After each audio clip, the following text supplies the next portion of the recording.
craftsmanship, and purposeful development. Ladies and gentlemen, please join me in welcoming His Excellency, Architect Obong Victor Atta. It's up now. Thank you. Okay. Switch to the start. Switch to the start. Thank you, Switch to viewers, okay. participants. My name has been given to you already as Obong Victor, the former governor of London State. And I'm pleased to be here with you, not to lecture you, but to talk about the things that are of interest to you. So I've been reflecting after I said and what introduction that I said. We are going to pass a lot of questions, especially interest to you. So that I'm pleased to be She should mute her mic. She should mute her. Mute her. other things and things. No, mommy I will is start by saying come on, this. this papa. According to the government, as the mandate there were over 6 years I was sworn in and by the time I left office, once or by let me say by now I'm 87 years old, and I'm glad to be able to interact with you because you have been designated as the future leaders of Nigeria. And that I want you to accept a strong responsibility to be regarded as the future leaders of the United country.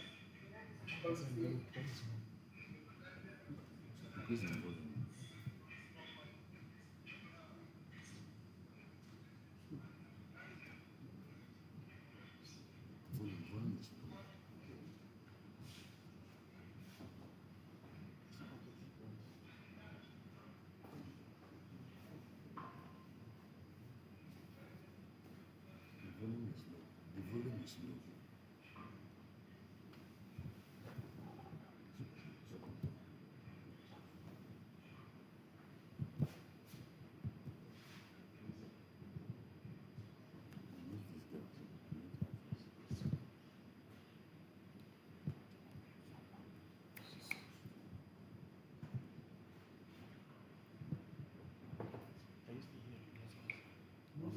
No sound again. Check your sound.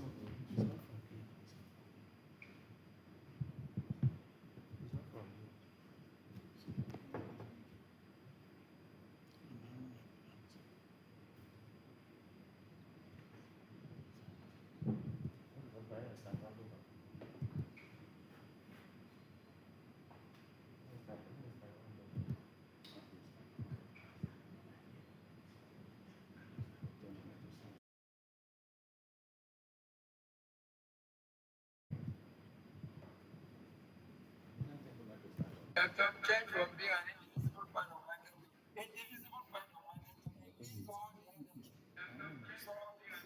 Don't come up now. Whatever you do here, man, they affect the team.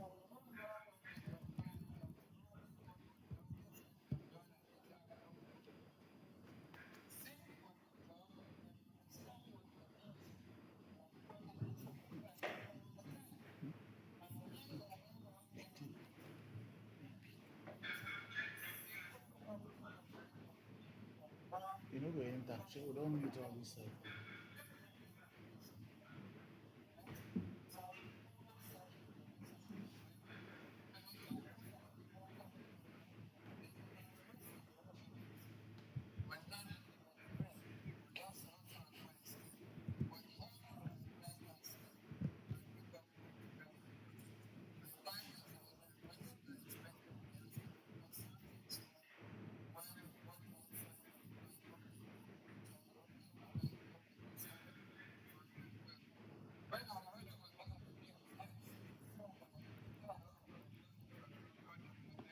But also human capital development was key in our program.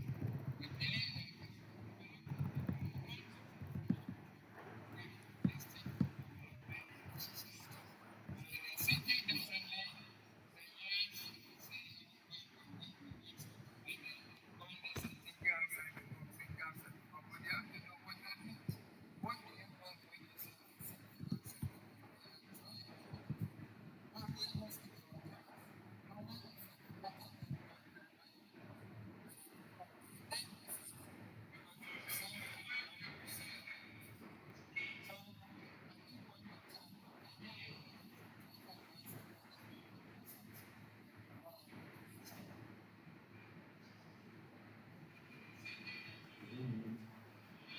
Otherwise, like I'm going to tell you what is for one.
It's not competing with YouTube, but they can't hear the sound.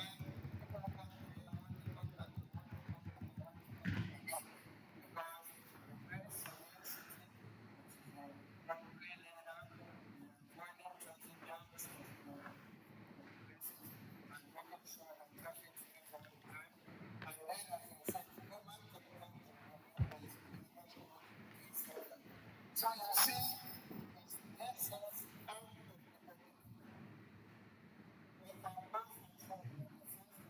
And then increase of sound.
countries that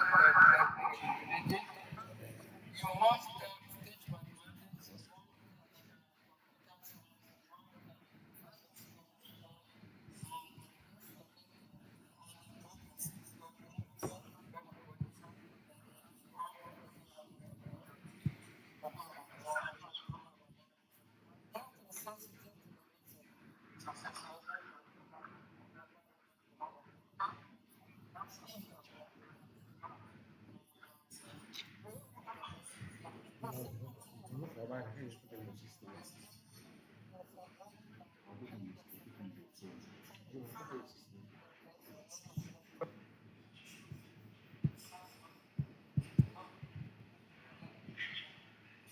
Any of the questions?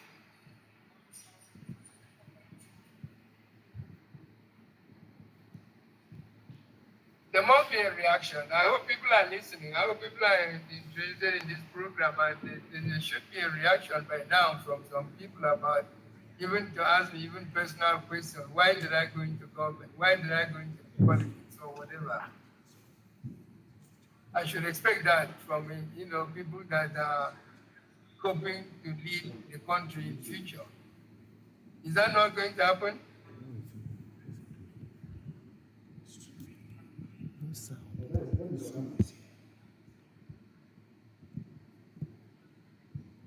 Well, I don't know. I can continue therefore to talk to you about the Bible, but at the end of the day, you might find it boring because I thought you were going to interact with me and then we will be able to discuss things that are interesting. So when I came in also, Bible was rated an educationally backward state. And I found that most of the things that we were known for was the provision of house help, maids and houseboys and get men. And I set up with the determination that I'm going to change that scenario. And I had a commission called EACOM, Ethical and Attitudinal Reorientation Commission. And I told people three simple things.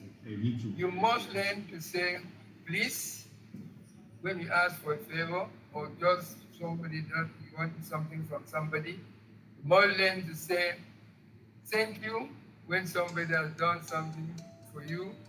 And you must learn to say I am sorry. Even when you think you have not offended somebody, but even if you feel you have offended them, it's only proper for you to say I'm sorry. Then you can tell us, but what did you say I did wrong? You can have that after, but at least calm the person's nerves. So 3 things, please, thank you, sorry. Critical things to do if you want to get through life. People don't come, I remember I go to church very regularly and the people just come late and then they want to push you off your seat, not even to say, please, may I come and see? Nothing. Good manners is something that has to be learned. And that commission started by just teaching good manners, but it's gone way beyond that now. And it became the Dakada program of one of my successors. And then also now the Arise program of the current government. The Arise program is just get up and be yourself, exert yourself, show what you can do, be something, show the world that you can do something. That's what it's all about. It's all motivation. And just not empty motivation, but a motivation towards a good end. And quite honestly, it's working. And today, I don't think I think we don't supply those maids and so on again. Not that we don't need them, but at least if you have them, you know they are properly trained to do their job with pride and properly. Not just because you pick them off the street and say, come and be cleaner or whatever. So attitude towards what you do. It does not have to be the highest paying job. It doesn't have to be the most exciting thing in the world to do. But do it conscientiously and do it in a way that whoever you are doing it for will be able to appreciate and say thank you at the end of the day that you've done well. People do things grudgingly and things like that, and it does not help. You have to be able to be conscientious, sincere, and devoted to whatever you are doing at any one time if you want to say that you want to become a leader. Being a leader is not an easy thing, quite honestly. And because you have a lot of ambitious people who want to lead for different purposes. The worst thing you can do is to want to become a leader for selfish reasons. You want to be able to either acquire wealth or you want to acquire wealth or you want to whatever else you want to do. No, That's not what leadership is for. Leadership is for service. Leadership, and even our Lord Jesus Christ taught us, if the one you want to be the leader among you must be the one that is the least among you, the one that says, he knelt down and washed the feet of the disciples and so on. That is the example that we are supposed to follow. So I believe some questions are coming in now, and I'm quite ready to take them. Please, what are the questions?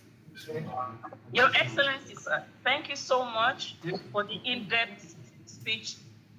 There are a couple of questions I would like to bring forward to you. We have a question from Evan John Udo, and the question is, what led to your passion to get into politics? And there's another question from Chika Obi 8079 from YouTube. What were your biggest challenges, Your Excellency, in governing Akwa Ibom State? Thank you very much. Yes, sir. The first question, my passion for going into politics. I did not deliberately set out to say I am going to be a politician. I was proud to be a professional, and I was doing very well in my profession as an architect and a town planner. But then you remember that there was a constitutional conference called in 1994-95 by the then head of state, General Sani Abacha. And I was a delegate to that conference. And I went there, and I was an elected delegate. So I offered myself for that election because I saw a lot of injustice, a lot of things going wrong, and so on. And I thought we could correct them even by the way of a better constitution. And that's why I went to that conference. And what turned out was something that surprised me. The people in Akwa Ibom were watching, I noticed it. And when I finished that conference, I was bombarded with the fact that, oh, you know, after this is going to be an election, we need a governor, somebody like you that can talk to the nation in this manner. You're not afraid to say, speak truth to authority, you're not afraid to claim your rights and not. So whether I really wanted or not, I was, if you like, drafted into politics, but I didn't object. Because if my people needed me to serve in any political capacity, I offered myself very freely and quite willingly. And I knew by God's grace I had the ability to lead. So that's why I went in. My passion was to correct a lot of the wrongs that I saw being perpetrated, particularly on the minorities in the various regions, not just here, but all over the country. And the injustice of the arrangement between the federal government and the federating units, and somebody taking all your resources and sharing money to you with the business of sharing you don't even understand, and so on. No, that's not what a federal government, a federation should be. The structure of a federation should be that the regions as they were, even the states as they are now, should be equal to the federal government in terms of control of their resources. The federal government is expected to just be in charge of maybe citizenship, currency, foreign affairs, the army and defense, and weights and measures. That's all. Nothing more. The rest of it, agriculture, education, even these roads that we say federal road. Go and see the manner in which they designate the road federal road, and then just for the sake of designation, then they forget about it. They still leave it to you. Look at even the police. They say objection to state police. How can anybody object to state police? Well, as a governor, I can tell you, I literally funded the federal police. Apart from paying their salaries, I funded all the personal vehicles, the equipment they needed, the security gadgets provided by the state. So why do you want to pretend it is a federal establishment? While there are certain, yes, you do need a federal police, but you also need a state police for the sake of the local things that can happen within your state. All this insecurity we're having here now, I bet you it would have been reduced 90%, if not totally eliminated, if we had state police. Because there's no way somebody doesn't know where all these bandits and so on are hiding. But your hands are tied because you don't have the means with which to go and deploy them. If, as the governor, you are said to be the chief security officer of the state, you give instruction to the commissioner of police. He will first clear with the IG. If the IG says you can't do it, he will come and tell you that there's a problem. That's all he will tell you. He won't tell you if he has not to do it, and then it won't be done. So you do need local police to solve the local problems that are always there. And these were some of the things that upset me. But more than anything else, when I was going, you do say to me, oh, politics is such a dirty game. How can a decent human being like you want to go into politics and nonsense?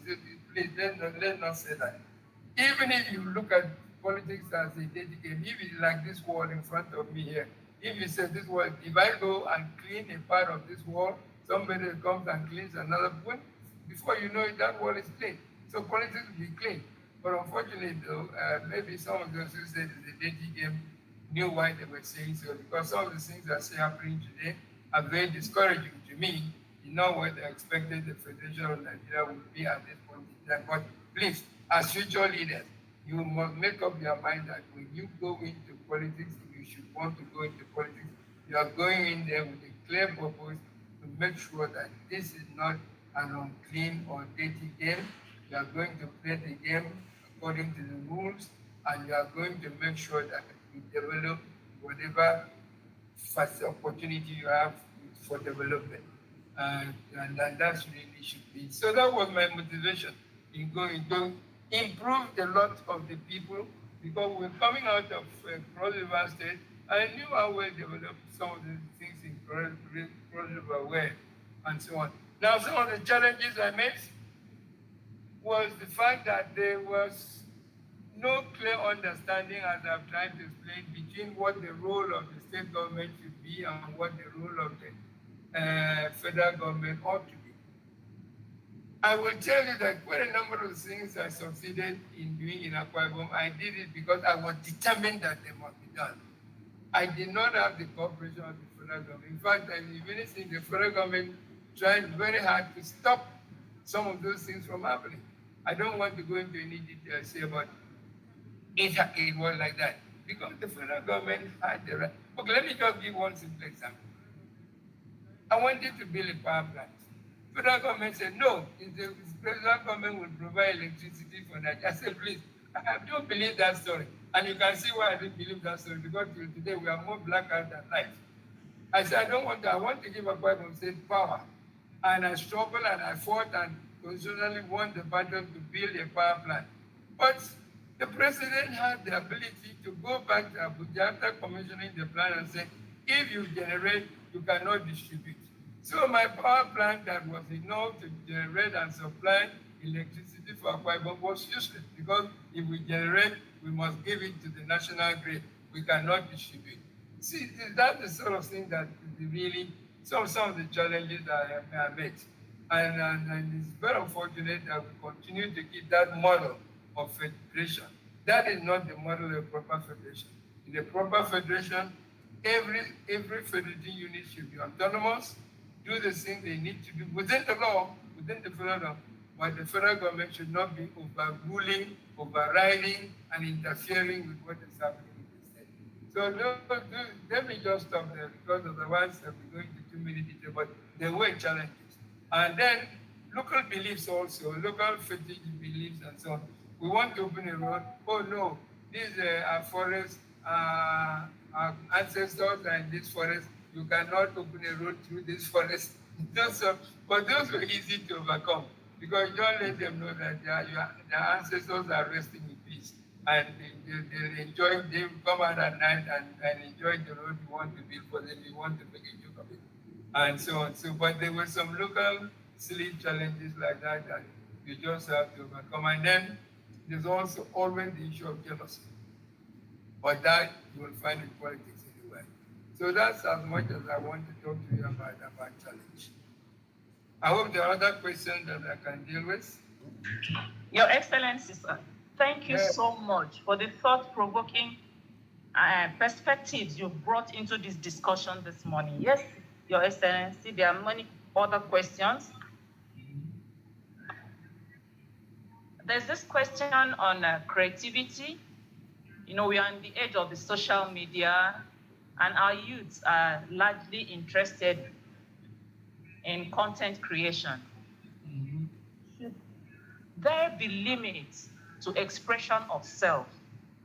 And is it also a part of human capital development? And where should we draw the line? That's one question from Ibinabo, calling from Bayelsa. So, Your Excellency, sir, please, what do you think about social media content creation for the youth? Where do you draw the line, sir? Everybody has rights, but their right age where the other person right also is.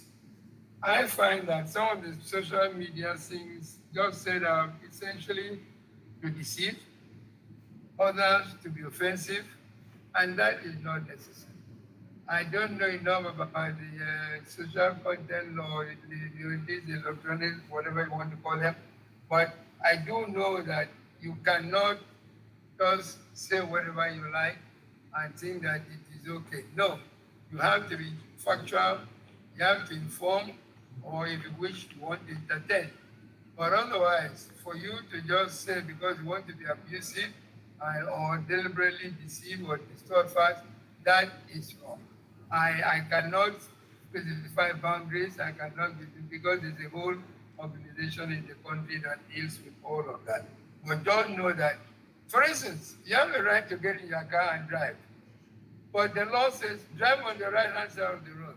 You cannot say I want to drive on the left, because you run into that traffic coming in the opposite direction.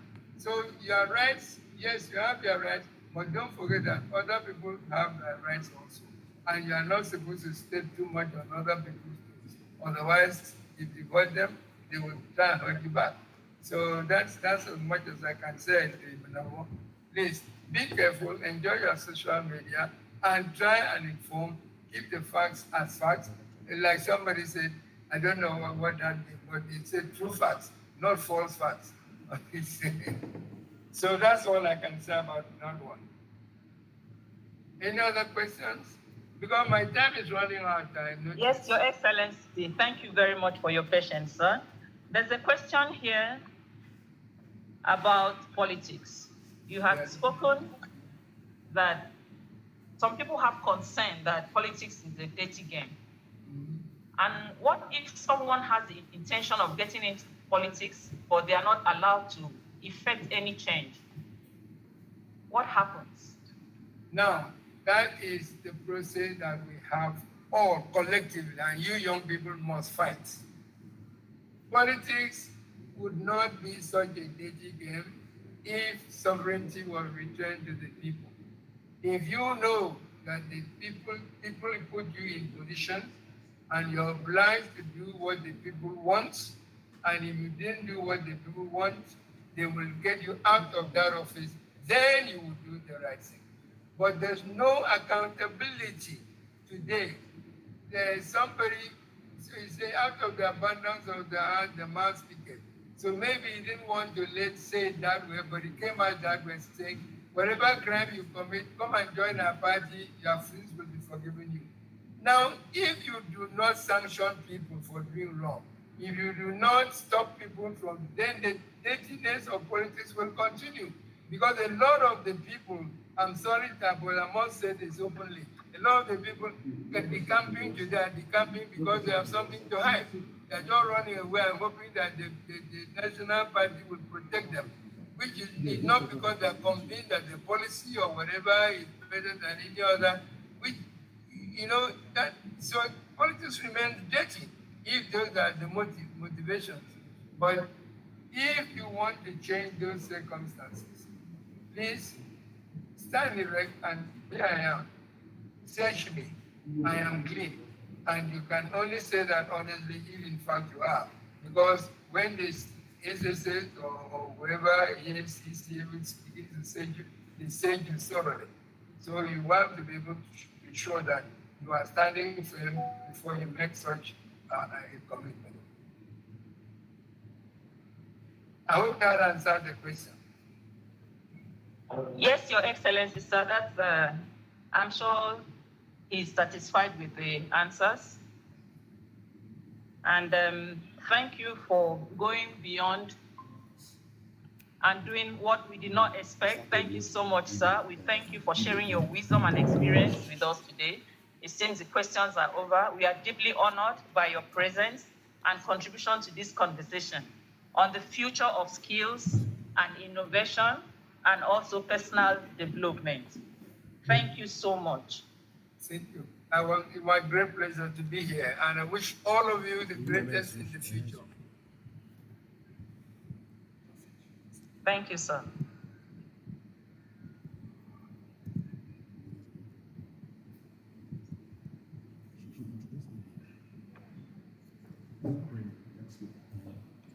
We will now move to our next presentation as we explore practical pathways for young people to translate their skills into real economic opportunities. Our next speaker represents an institution that plays a key role in connecting Nigerian products to global markets.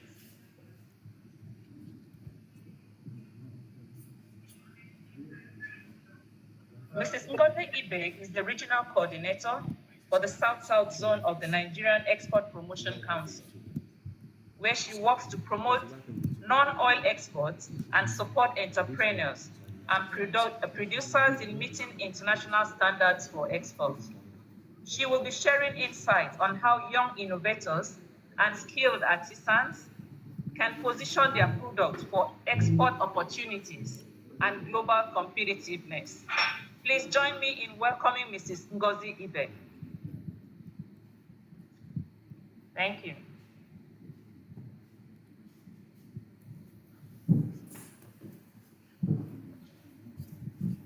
Online workshop themed Thinking While Doing, the new standard for skill development. So what we'll cover today: 1, the export opportunities; 2, market readiness; 3, quality and packaging; and 4, NEPC support programs. So our mandate is basically to harmonize all export development, non-oil export development and promotion activities in the country by taking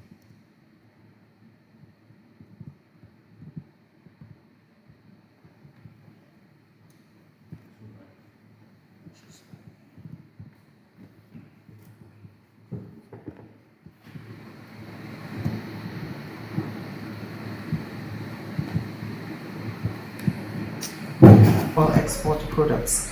And our strategy is to diversify the productive base of the Nigerian economy away from oil and foster market-oriented, private sector-driven economy through market-oriented export products development. So, in a nutshell, export is the process of selling and shipping goods or services produced in one country to buyers in another country, thereby generating foreign exchange and expanding market reach beyond national borders. So why it matters?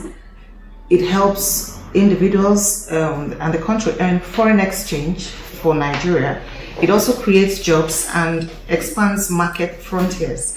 It also builds brand recognition globally and reduces dependence on oil revenue.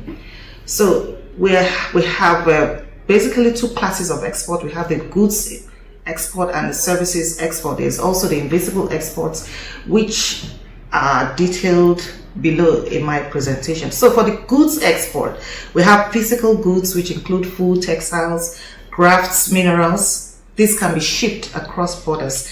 While the services exports, we have the intellectual digital services that can be delivered online across borders. Here we're talking of the tech, consulting, creative arts, while invisible exports, which are also under services exports, includes tourism, remittances from the educational sector enjoyed by foreign nationals in Nigeria. So, classes of export now. We have the non-oil exports, which is our mandate as NEPC, and they include agricultural, semi-manufactured, manufactured products. We also have the solid minerals export. Then the services, which is a new emerging sector and basically where the young entrepreneurs have so much opportunities to participate in. So we have the fintechs, we have the creative industry, we have the software designs, consulting services. We also have the fast-growing export category globally. We have the e-commerce, and these are, like I said, these are promising opportunities for the young entrepreneurs. So, strategic interventions by NEPC. NEPC has deployed targeted interventions across the export value chain, from producer commodity capacity to market access, ensuring Nigerian products compete and win globally. We have export development activities which hinders on building capacity of our exporters through training, retraining, mentorship and coaching sessions. We also have technical assistance programs targeted at young SMEs and artisans. Secondly, we have the product certification interventions by the NEPC that is ongoing. Here it's tagged the Go Global, Go Certification initiative, where we facilitate access to international certifications which include HACCP. We have the Global Gap, we have the Halal, Organic. Here, NEPC supports entrepreneurs to get these certifications which cost thousands of dollars. So by enabling these certifications to be gotten by the exporters, it enhances their penetration abilities in these foreign markets, and also their products are being priced premium prices. We also have market access programs where we provide exporters with trade intelligence, with buyer databases and representation at international trade fairs and mission. Here, NEPC supports exporters to participate in some of these globally recognized trade fairs, trade missions, and we give them the opportunity to exhibit their goods at a pavilion. Number 4, we have the export financing, where we partner with our development partners, CBN, Exim Banks and BOI, to provide export credit and pre-shipment finance and insurance for exporters. Then number 5, strategic intervention, is a policy advocacy where we're engaging governments to remove trade barriers, streamline exporting regulations and create an enabling environment for our exporters. Then number 6, we have the cluster development initiative, which we are championing and we're promoting, where we organize producers into sector-based clusters. For instance, we have the leather clusters, cashew, cocoa, fashion clusters for collecting brands and bulk export advantages. So for the Youth in Export program, we have a dedicated desk at the headquarters where programs related to youth in export development and the women in export development, they take the front burner. So for export opportunities for Nigerian the export opportunities are enormous. Nigeria's non-oil export holds massive untapped potential across the agricultural crafts. We have the fashion and tech. Also, our key markets are the USA.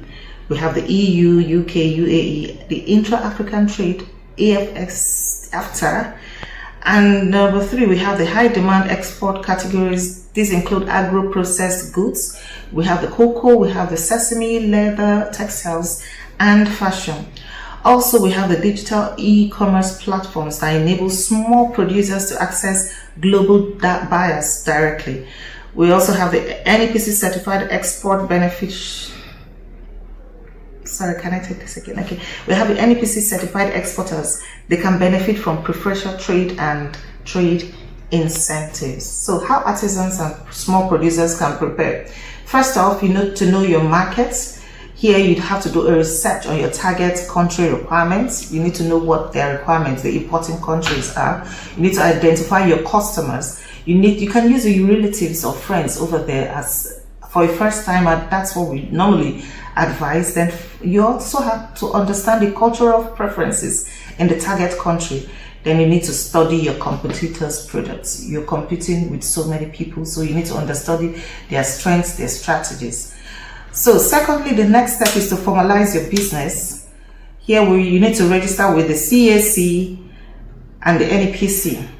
You need to obtain your export license from us and open an export domiciliary account, and also you need to document your production process.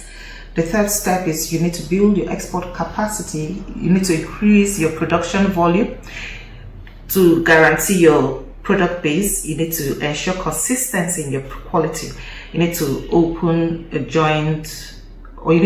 join an export cluster stroke cooperatives, and also you need to leverage on NEPC trade fairs to market your products. So on quality, we need to let you know that there's a need for you to comply with the local certification schemes. Here in Nigeria, we have the SON and the NAFTA certifications. You also need to meet your destination country's import standards. That is very important in order to avoid rejects. Then you need to maintain your batch consistency. That's your internal traceability system. And you also need your IC certifications, which opens up premium markets. Then for the packaging and branding, you need to package your products in order to protect and attract them globally.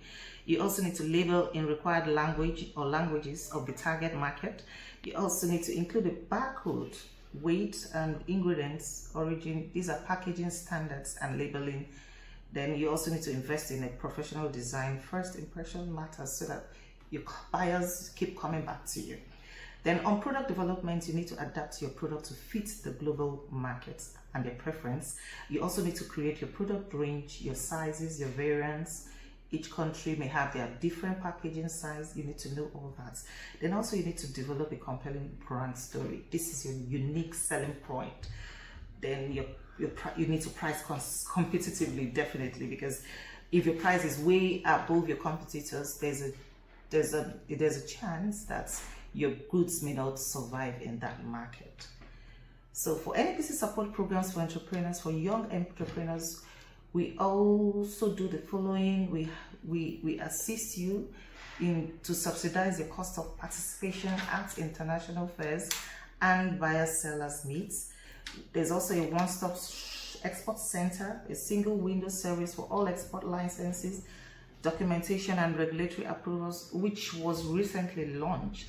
Then we also have the Export Expansion Grant. The EEG is a cash incentive paid as a percentage of export turnover to encourage non-oil export growth. We also have the NEPC Export Academy, where there's a continuous training and certification program on export documentation, logistics and finance. And of course, the e-export platform, where digital marketplace connects Nigerian products directly with verified international buyers. So I need to also mention that there are some key items prohibited for export from Nigeria, and from time to time, the list is being upgraded. So now we have the maize is on the prohibited list. This is just to maintain our national food security internally. We have timber, raw for sewn, is prohibited. We have raw hides and skin, which include wet glue and all unfinished leather works. We have the scrap metals, which include non-ferrous and ferrous scrap metals. We have unprocessed rubber, which is also on the prohibition list, rubber latex and rubber lumps. Then we have artifacts and antiquities. These are items of cultural heritage. Wildlife, we have endangered species such as the crocodiles. We have elephant and lion. Wildlife generally, they are all under the prohibition list. And of course, narcotics, we have the drugs and psychotropic substances, which are also on the banned list. So your skills can actually reach the world. The question is not whether Nigeria has what the world wants. The question is, are you ready to deliver what we have?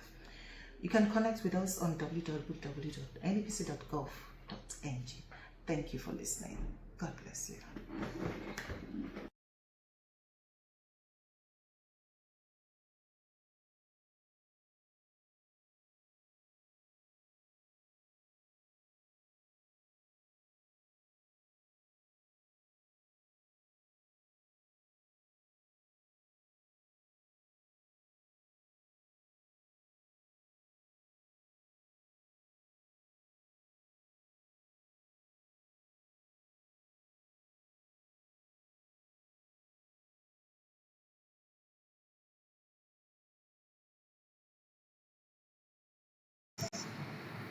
This brings us to the next part of our conversation. the role of financial institutions in supporting youth entrepreneurship and small businesses. Our next speaker is Mrs. Abiodun Olubito, Group Head, SME Banking at Access Bank, where she leads initiatives focused on empowering small and medium enterprises with the financial tools and advisory support they need to grow. Please join me in welcoming Mrs. Abiodun Olubiton. Thank you, ma'am. Ladies and gentlemen, youth of Nigeria, youth of Africa. I must say that it's a great pleasure for me to be sharing with you on this platform this morning. I want to really appreciate the good work that the RCIF is doing, the Rail Square Community Impact Foundation, which is basically to build, vocational development and enterprise capacity in Nigeria and across Africa. I really want to commend the work that you're doing. And of course, we at Access Bank, we have seen the future, and the future is the youth of this Nigeria. So that's part of why we are actually collaborating and saying that we are supporting the good work they're doing and we're willing to share. Let me introduce myself. My name is Abiodun Olubito, and I'm the group head for SME banking at Access Bank PLC. Please allow me to stand on all existing protocols, and quickly I will be sharing with us this morning on the theme, thinking while doing. Thinking while doing. So that's the new standard for skill development. And really, what does it mean? How do we build skills? How do we build businesses and sustainable enterprise? So the new reality for our young people is the fact that degrees alone are not enough. So we have a lot of graduates today, people churning out, universities are churning out graduates, polytechnics are churning out graduates, and we just have a lot of people without tangible employment in a corporate organization. So it means that you go to school today does not guarantee anything out there for you. And that's the reality. And that's why it is very critical that we talk about how we can become entrepreneurs, even at that level that we are going to school. So that even when, uh, the economy or the situation hits us that there is no 9 to 5 kind of job out there, we are able to think out something and quickly launch into it and begin to, work. So the world of work is changing faster than ever, and the real advantage belongs to the young people who can practically learn practical skills and apply them immediately, turn their skills into solutions that can create tangible value, and finally adopt the thinking while doing mindset to stay ahead. And so that's why it's very critical that this topic is relevant. To stay ahead, it means that you are thinking while doing. You don't have to figure it all out at the start, but while doing it, you're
realize something to do. You've seen an opportunity out there that a solution that you can profile is going to add value to. And of course, sustainable entrepreneurs are those ones that are able to proffer solution to a particular. And so these problems, it pops up at us at every different point in time. You could be going on the road, you notice a situation and you're wondering, oh, why can't this be done in a better way? By the time you think that way, trust me, you're not the only person thinking or identifying that problem. The difference between you and other people that have noticed that problem is that you take an action. Taking that action is actually the building. So instead of waiting for a perfect moment, you learn by building. You might not have even seen the total picture. You've not seen the entire problem until you get into it. I will give a quick example. So today, I know that Chowdeck, and I'm sure a lot of us will know Chowdeck. Chowdeck has been one of the very innovative startups to say, in recent times. And I'm sure when they started, they probably saw, an opportunity to say, okay, I don't want to leave my house to go and buy at the, restaurant or something. The time I'll take to go there, I could spend more money, traffic. And again, by the time I'm back, I probably can't even wait. I'm already very hungry and famished. And they felt, okay, why can't we bridge that gap between the person that is selling? Because the person selling is also saying, oh, I do not have time. People are in front of me. I need to sell to. So I'm selling. I cannot bring food to your convenience. Why can't I bridge that gap? So today you order from before you order from the restaurant, then Chowdeck is there to deliver to you. That was probably a smaller problem that they had seen then. But trust me, as they grew and as they got into the solution, they started seeing more opportunities. Today, I think I even see more Chowdeck people riding bicycles than the people that are using the motorbikes. So there's no fuel cost for those ones. And then, maybe it takes a little bit more time, but then they're able to increase profit margin for those guys that are using the bicycle because there is really no cost to that. It's just their energy. And at the same time, they are exercising. So as they got into it to profile solution, they were building. They were seeing more things. And if they are sat back to say they're going to wait for a perfect moment when they are going to see the totality of what, opportunities are there in that idea, I bet you they might never have taken that step, or other organizations would have taken it and moved faster than them. So instead of waiting for a perfect moment, I say to you again, you learn by building. And I mean that idea you have in your head, start building it. And that is one of the meanings of thinking while doing. Again, you can test ideas early. Don't wait for perfection. Start with what you have. So you've seen that opportunity, you've seen that idea, pilot it, just check it. How quickly can this, is it even true that it is a problem? You could even, ask around. What if you see someone that could deliver this food to you in your house without you leaving your house? In fact, you don't need to even get in touch with the restaurant. Just come on my app, place the order, I'll get the food and deliver to you. That's actually the value. You test the ideas and then you see the acceptance of that idea. You see how well, the solution is going to make impact out there. And then you can know then that this is something that is scalable. This is something you can take, to a larger forum or to cover a bigger segment or a wider community. And in that way, you're thinking while doing. Then apply skills to real problems. Experience is the best teacher. Nobody would ever tell you, no matter how they explain it to you, today, yes, I'm a banker, white, a banker of about 23 years. But then I cannot tell you that when I joined the banking industry, when I got into the banking industry, that I knew it all or I had the skills to solve the problems I'm solving today. Experience is always the best teacher, and I'm not sure that you could buy that. So you must get into it. Almost every problem, every entrepreneur has a teething problem they would go through when they start. that shouldn't debar you from taking on that action to doing. Apply the skills to real problems. Experience will teach you, okay, oh, you have to do it this way. And as many times as you get it wrong, you're gathering experience, but don't ever feel that you failed because you didn't get it right the first, second, third time. Just be confident that you are only learning a better way of doing it. And then thinking while doing also means that you are continuously growing. You're learning, you're adjusting, and you're improving through every action. So today's entrepreneurs are action-oriented learners. I can tell you for that. It is never clear and all saying, you know the end from the very beginning. No, obviously you're not God. So it has to be that by the actions you take, you learn in the process and you become a sustainable entrepreneur. Action is the foundation of all success. All right, quickly, turning skills into enterprise. And I'm sure that RCIF, that's one thing that they are really very excited about doing, because they know that as young people, we are very creative. There are a lot of things that go through our minds. And if you say it to maybe a millennial or, people that are much older, I'm sure they look at you and say, you must be crazy. What sense is in that? I'm sure some years back, if anybody had said that we could probably have a child deck, you would be wondering why, how. Nobody would do that kind of work. Or somebody tells us that we could then not leave our homes and just do everything on our phones. You probably wouldn't be able to see it until it came to reality. So there are a lot of concepts, some ideas, initiatives that we conceive as young people. And those skills are not even enough. Creating value out of that is the ultimate goal. So a skill becomes very powerful when it solves a real need, and your expertise can evolve either into digital services and tech startups.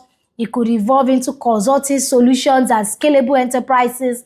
It could evolve into small businesses and community solutions.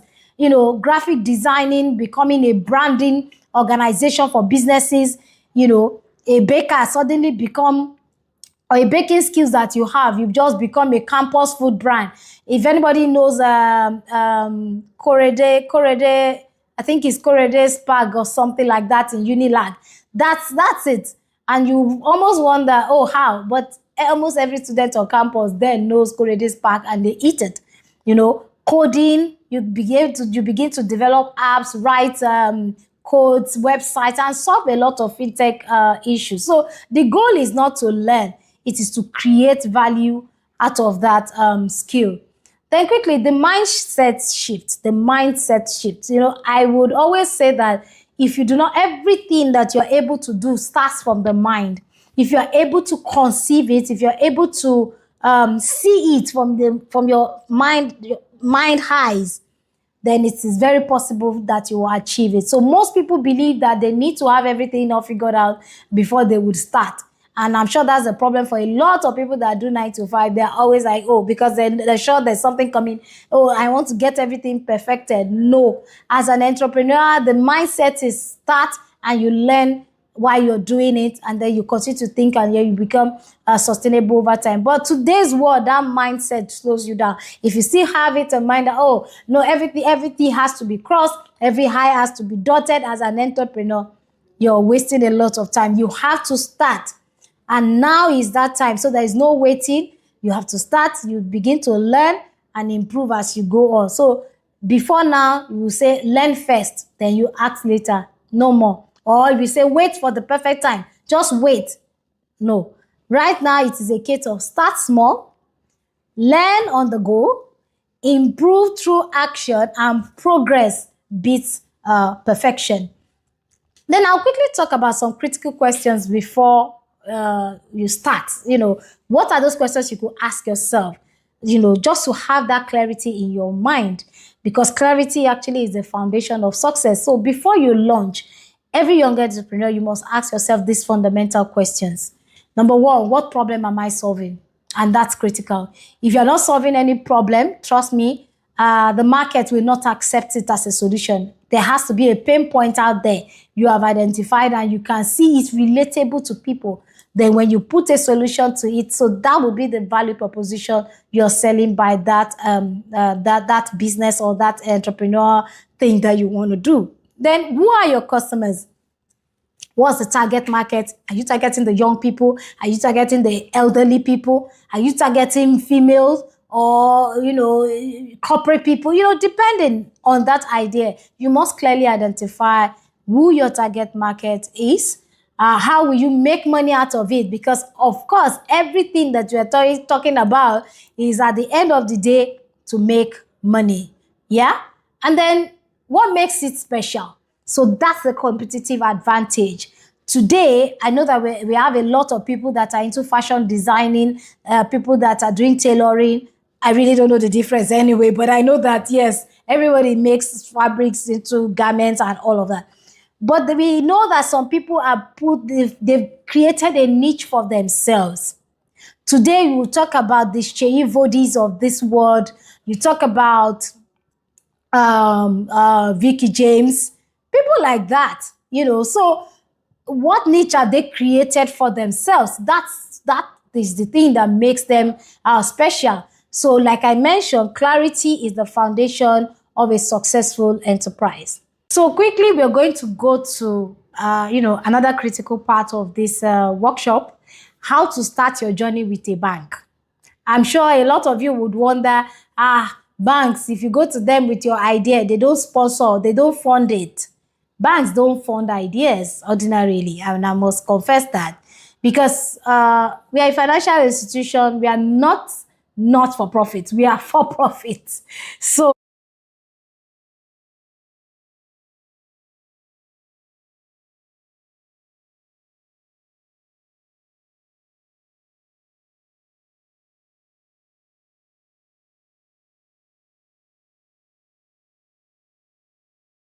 that trade or whatever it is that you want to do. So how do you even start your journey with a bank? Building credibility for banking support is very critical. And that's where a lot of us entrepreneurs get it wrong. And then we complain that, the banks are not willing to support you. The banks are not willing to take a risk on you. It's only the Dangotes of this world that the banks want to sponsor. That's not correct. To access funding and banking support, you must build trust through your structure and consistency. Mind my words, structure and consistency. So first of all, open a business account early. Start formal. This is a campaign that even federal government is trying to push. A lot of entrepreneurs are still very informal today. They exist as individuals, just, running business, doing their thing, and they have no entity that you can call their business. They are just themselves. So start formal. Don't wait until you're big. Register that small business. Call it a name. It could just be a simple enterprise or a venture, Have it formalized. Because opportunity comes to those that are ready. While doing that thing, someone calls you up to say, okay, we saw what you're doing. Can you do this for us? And they say, send your details. And then you send your personal name. And they're like, no, we are dealing with a business. You don't have that time at that point in time to quickly go and start doing your registration, opening an account. You might miss that opportunity. But please have it structured from the very beginning. And now that, government has even helped to say that if you're doing for small businesses like all of these startups, the nano, you're still very much going not to be paying tax that you probably are avoiding. And with a bank like Access Bank, we even have products that would meet you at that very point of your need. As in, we understand that there are stages to entrepreneurship, nano, micro, medium, and small. So even when you come as a small business, we have a type of account that will support you with little or no charge so that you can actually be encouraged to be formal while doing what you're doing and waiting to become big. And then as you grow in your business structure and turnover, we work with you.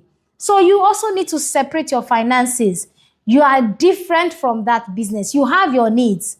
So your business will not need to eat food, for instance. Your business would not need to maybe have, a good time, like going out to a restaurant to have some, quiet fun with friends. Those are your personal, expenses. So separate it from your business to show structure. As an entrepreneur, make yourself an employee of your business so that you can even be paying yourself wages and salary. And then in that case, you're able to see exactly what your business is delivering and what you are earning as an entrepreneur. So try as much as possible to do that. It might be difficult at the initial time, but if you train yourself from the very start to work that way, you will grow that way, and that will show in your structure. When you even come to the bank and you show us clearly, this is my business account, this is my personal account, these are the expenses, we see that you're serious with it, what you're doing, and you're not just mixing everything up. Then consistent activity. Maintain regular banking operations to show your business health. Don't do part of your business in your company and then do part in your personal account. You want to pay for this, just, pay me to my personal account. Then later you just recognize it in your mind that, oh, I got this money for this business, but it's in your mind. Let every business transaction pass through your business account. And then your personal account could have every other thing. So that at every point in time, it shows the real capacity of what your business is. And then proper record keeping. Keep clear financial transaction logs for transparency. Financial discipline builds trust and credibility, which open doors to funding. When you come to the bank and you show that you have this structure, we are willing to look at it again and see how we can support. Then the role of financial institutions, just like I've mentioned to you. Yes, Access Bank, we are very big with SMEs. We love SMEs, like we always say. And of course, that's actually part of why we are partnering on this, to share, thoughts and all of it. As your partner in enterprise development, banks are not just for saving money. They are more than that, to you. They are your growth partners. Because outside of providing funding, financial advisory is also available to you. The bank will help you to fund your business in terms of loans.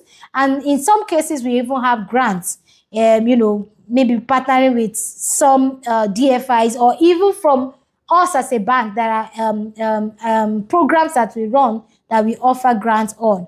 We help you to manage your money, grow sustainably, providing you with advisory support, and then access opportunities that you cannot overemphasize. Partnership networks. We have several programs where you can network with other SMEs, get collaborations and partnerships with other people, even be able to expand your business crossing borders. Because when we bring it together, we have people, SMEs from Ghana, from other African countries, and you network together, you see where the collaboration opportunities are, and you're able to work with them. So access to finance in terms of funding and for your expansion is not just what it is. We have digital platforms as well that will support you. It's very business friendly for payments and collections with tools. Advisory mentorship is available. Capacity development in terms of workshop training programs like we are having now. And also, as a financial institution, we are empowering your growth journey. So quickly, I will take you through why banks support youth businesses. Yeah. Supporting young entrepreneurs means building a more resilient and prosperous economy. It is an established fact. The data is there to show that entrepreneurs, SMEs, actually fund over 50% of the gross domestic product, GDP of the economies. And this is not just in Nigeria. It goes across even globally. So the people that are there, check the demography of entrepreneurs. We have a lot of youth, like, all of you here. So that's why we are very certain that for a prosperous economy, we need to work with you. You are the real MVP that will drive the economy. And so it's better we, plug in with you at this very start and grow with you over time. It's very obvious you're going to drive innovation. Like I said, fresh ideas into new markets are there with young people. You create employment. You quickly get one or two other people working with you on a project, And quickly, you are reducing unemployment through entrepreneurship. And then you strengthen the ecosystem by growing the financial landscape for everyone. So when you empower a youth, just like this program is doing, we are actually building the nation. Then growing a sustainable business basically is now up to you to grow it by yourself. To grow that, you need some four major things. One, you need to deliver real value. I say always put the customer first and solve their problems. If your solution, if what you're doing, your craft, your skill, whatever it is you're doing as an entrepreneur is not solving a real value, it's not giving real value and solving a real problem, then you might have a problem. You might, it might not really be sustainable over time. Then you must stay adaptable, pivot and adjust where market also moves, so that you don't stay on one point and you say you have to remain there. As the market moves, you move it.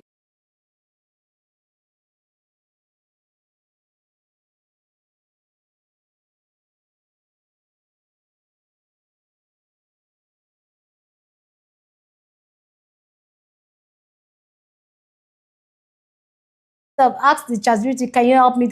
And in no time, you save that cost and time to do it. So you must stay adaptable, accepting technology and innovation as it comes up. Continuous learning is very critical in that craft. Be the best. Just like I mentioned earlier, create a niche for yourself. And to stay relevant, you must continue to learn. How is it done in other countries? How can I do it better on a daily basis? You're asking yourself that question concerning your business. And then the feedback loops.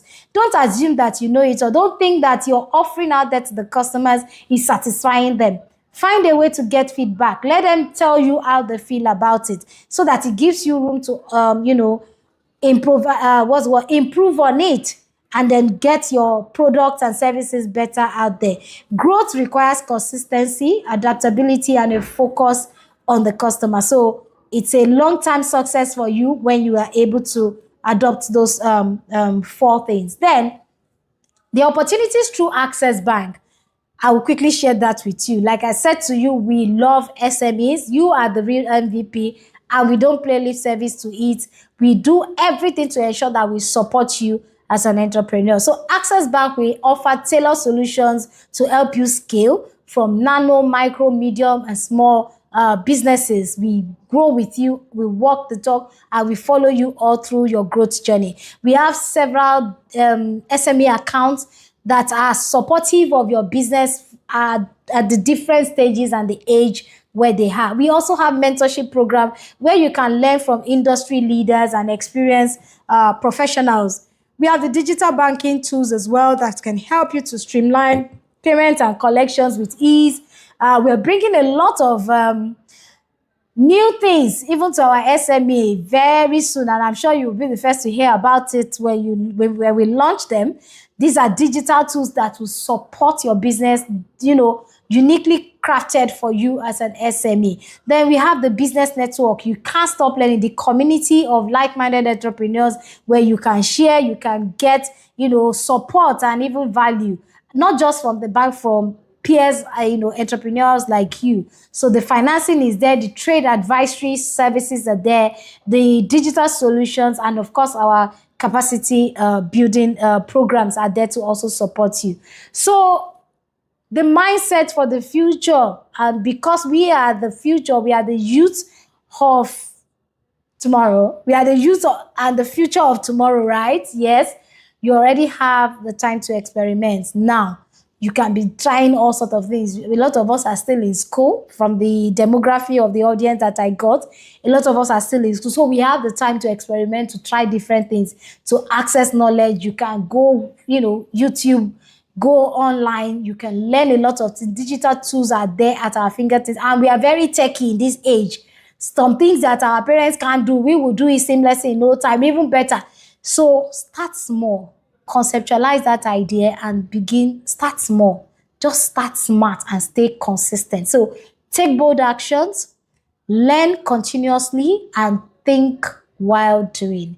And the most successful young people don't wait until they feel ready. Please don't forget this.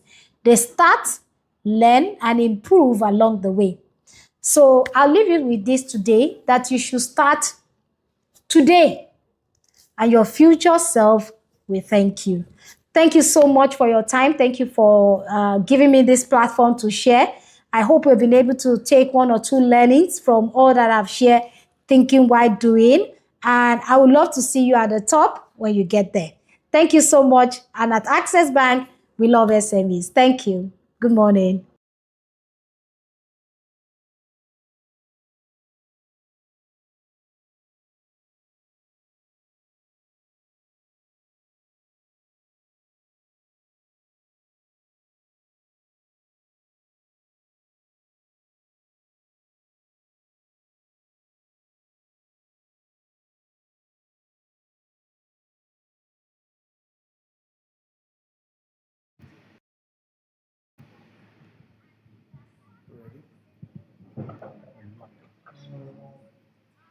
Thank you Thank very you very much much for for those those insightful insightful contributions, contributions, Mrs. Mrs. Abiodun. Abiodun.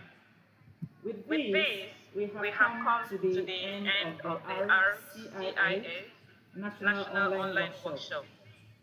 At this At this point, point, we have we have heard heard from from leaders leaders across across policy, policy, finance, finance, leadership, leadership, and and development, development, with with special special emphasis emphasis on on human human capital, capital, as as mentioned mentioned by His by His Excellency Excellency Obong Obong Victor Victor Atan. Atan. And And one one message message stands stands out out clearly. clearly. Young Young people people must must move move beyond beyond simply simply acquiring acquiring skills skills to to thinking, thinking, creating, creating, and and building with building with purpose. purpose. And And basic basic good good manners, manners, according according to to architect architect Obong Obong Victor Victor Atan, Atan, matters. matters.